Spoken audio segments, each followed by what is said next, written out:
솔직히 말씀드리겠습니다. 우크라이나 전쟁이 발발했을 때만 하더라도 이보다 더 지옥 같은 현실이 있을까 싶었습니다. 그러나 이스라엘 하마스 전쟁은 인간의 상상력이 얼마나 얄팍한지를 여실히 보여주고 있습니다. 끔찍하다는 말로도 부족한 전쟁의 참상에 몸서리가 쳐질 지경입니다. 심지어 여기서 끝이 아닙니다. 최근 하마스가 이스라엘을 공격하기 위한 2단계 계획 첩보가 입수되면서 전황에 빨간불이 켜졌습니다. 더군다나 원고를 작성 중인 11월 13일 현재 일련의 사건이 발생하면서 미국의 참전 가능성까지 치솟고 있습니다. 동시다발적으로 난무하는 정보의 범람 때문에 현기증이 날 지경인데요. 복잡한 전황 정리는 저희가 하겠습니다. 판단은 시청자 여러분이 내려주시기 바랍니다. 이스라엘 하마스 전쟁 전황 브리핑 지금 시작합니다.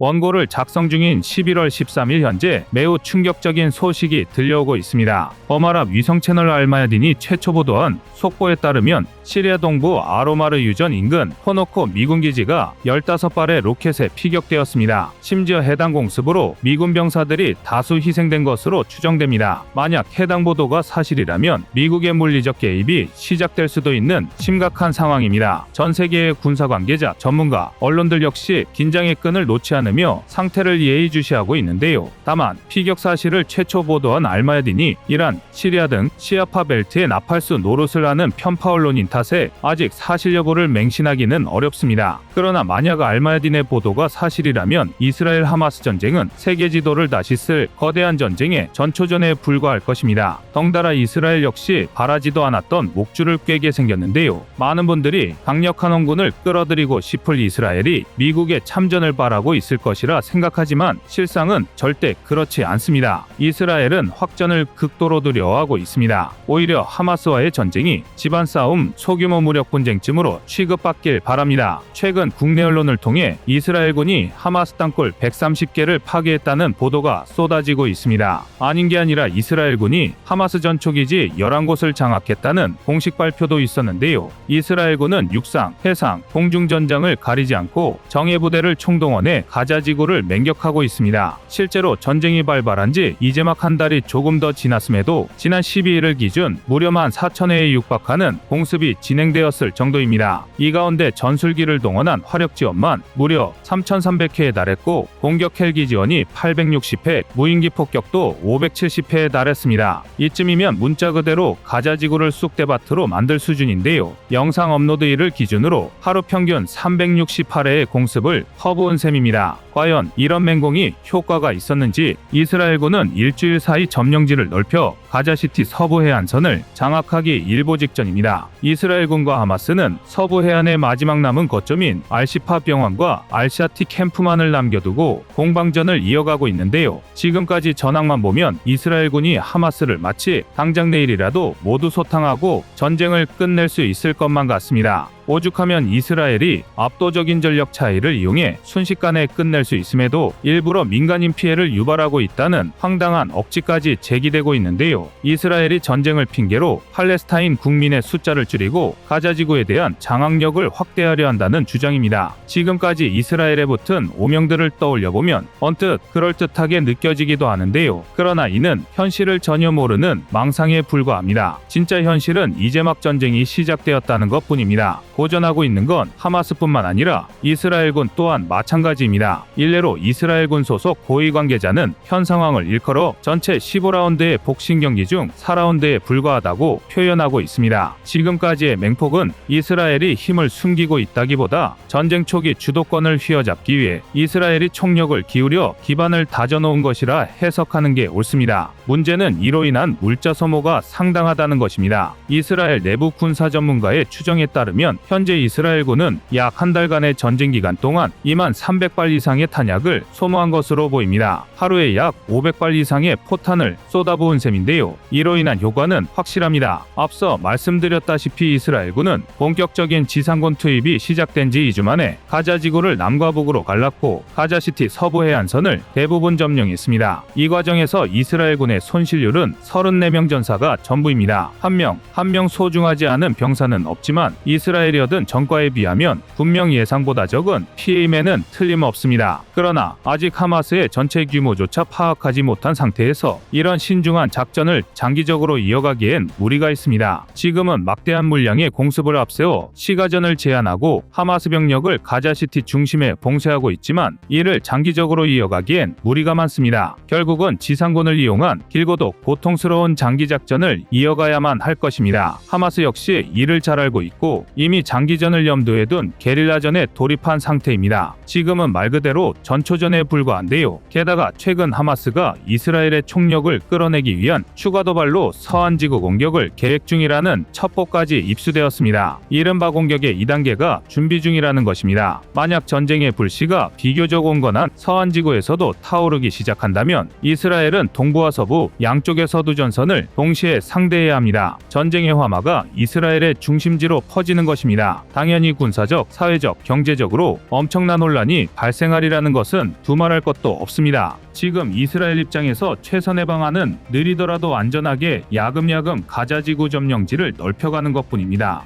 일단 점령만 하고 나면 재통치논의 같은 복잡한 정치 싸움에 국제적 여론은 흥미를 잃을 테고 결국 이스라엘이 원하는 수순으로 사태가 흘러갈 것입니다. 물론 이게 말처럼 쉬운 일은 아닙니다. 당장 이스라엘조차 국론이 지리멸렬하게 분열하며 내부 혼란이 가중되고 있습니다. 우선 정치권의 분열이 심각합니다. 많은 언론 보도를 통해 대부분의 시청자분이 이스라엘 베냐민 네타냐후 총리가 극우 인사라는 걸 알고 계실 겁니다. 이 때문에 일각에서는 네타냐후 총리가 전쟁을 조장하고 있다며 책임론을 펼치기도 하는데요.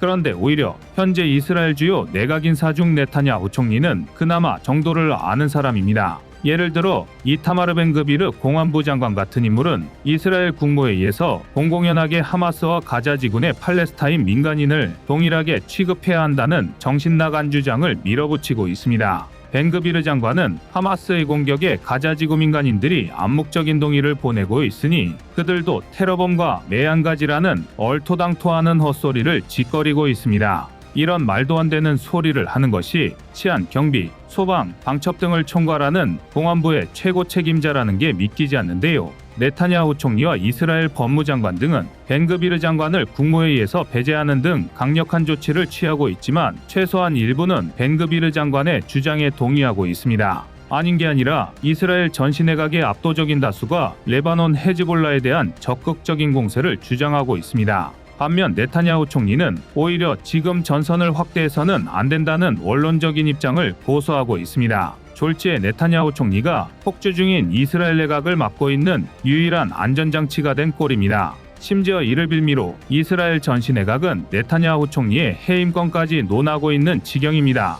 가자지구는 이스라엘의 공습에 의해 물리적으로 박살났지만 하마스의 공격에 속부터 골마 썩어가고 있는 건 이스라엘도 마찬가지입니다. 게다가 이스라엘은 여론전에서 호전을 면치 못하면서 국제적인 여론까지 등을 돌리고 있습니다. 이스라엘의 공격이 민간인 피해를 유발하고 있다는 것 때문입니다. 오죽하면 이스라엘이 하마스와 전쟁 중인 게 아니라 가자지구의 병원과 싸우고 있다는 비아냥까지 등장했는데요. 아닌 게 아니라 앞서 언급한 알시파 병원을 차지하기 위한 공방전 때문에 환자와 의료진을 포함한 3,000명이 무방비하게 위험에 노출되어 있습니다. 심지어 이 중 최소 5명 이상이 제때 처치를 받지 못하고 숨을 거둔 상황입니다. 속된 말로 누가 악당인지 헷갈릴 만도 한데요. 얼핏 이스라엘의 무자비한 공격에 무고한 목숨이 희생되는 것처럼 보입니다. 하지만 현실은 보이는 것보다 보이지 않는 부분이 더 잔인합니다. 얼마 전 이스라엘군은 10시간이 넘는 교전 끝에 가자지구 북부 자발리아 인근에서 전초기지 17이라고 불리는 하마스의 요새를 장악했습니다.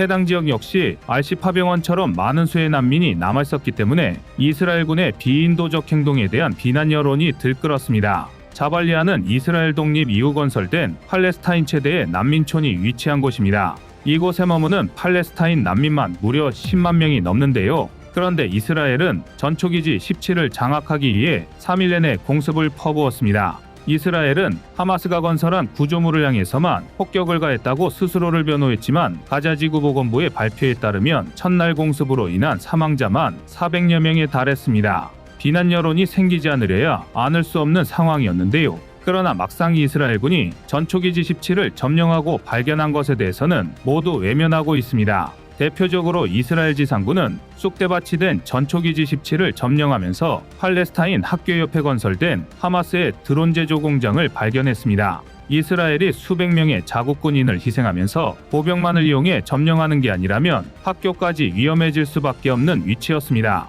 다시 말해 하마스는 민간인, 그것도 학생들을 인간 방패로 세운 것입니다. 서글프지만 이를 점령하는데 자국군의 피해를 최소화하기 위해 공습을 가했다는 것으로 이스라엘을 비난할 수는 없을 것입니다. 하마스의 만행은 이뿐만이 아닙니다. 놀이터, 병원, 주택, 모스크 등 민간시설에서 하마스 땅굴 입구가 발견되는 건 이제 예산 일입니다. 심지어 이스라엘군 전투공병대는 점령지 안전을 확보하면서 유치원의 어린이 침실 침구 아래 건설된 땅굴 입구까지 발견했습니다. 이 정도면 악마도 한 수 접을 수준인데요. 이스라엘의 공격에 민간인 피해가 동반되고 있는 것은 맞지만 이를 이스라엘만의 잘못으로만 두고 볼 수 없는 이유입니다. 더군다나 최근 하마스가 인도적 목적으로 가자지구 민간인들에게 지원된 구호물자를 약탈했다는 정황까지 포착되었습니다. 사실상 200만에 육박하는 가자지구 민간인들이 전부 하마스의 인질인 셈입니다. 이런 상황에서 시리아에 주둔 중인 미군 기지가 신원미상의 무장단체에 의해 피격당했고 사상자가 발생했다는 소식까지 들려오고 있습니다. 만약 미국이 참전을 결정한다면 하마스는 고사하고 이스라엘까지 전쟁의 주도권을 놓쳐버릴 것입니다. 이 악다구니 속에서 얼마나 많은 민간인이 희생될지는 아무도 예상할 수 없습니다. 이처럼 온갖 변수가 창궐하면서 이스라엘 하마스 전쟁의 향방은 미궁 속으로 빠져들고 있습니다. 추가적인 소식이 들려오는 대로 저희 꺼리튜브가 가장 정확하고 발빠르게 전달할 수 있도록 노력하겠습니다. 이상 꺼리튜브의 이스라엘 하마스 전쟁 브리핑이었습니다. 안녕하세요, 꺼리튜브입니다. 그동안 보내주신 사랑과 응원으로 1편 출간에 이어 이번에 꺼리튜브의 새로운 신작 세상에 밝혀지지 않은 현대무기 비하를 출간했습니다. 내용이 어려워 쉽게 다가서지 못했던 군사무기 이야기를 남녀노소 누구나 편하게 이해할 수 있도록 모아봤는데요. 그 누구도 알 수 없던 현대무기 비하의 숨겨진 이야기를 이제 온라인 서점이나 가까운 서점에서 만나볼 수 있습니다. 또 전문적인 군사무기 이야기를 알고 싶다면 꺼리튜브 1편인 대한민국 육해공 군사무기도 준비되어 있습니다.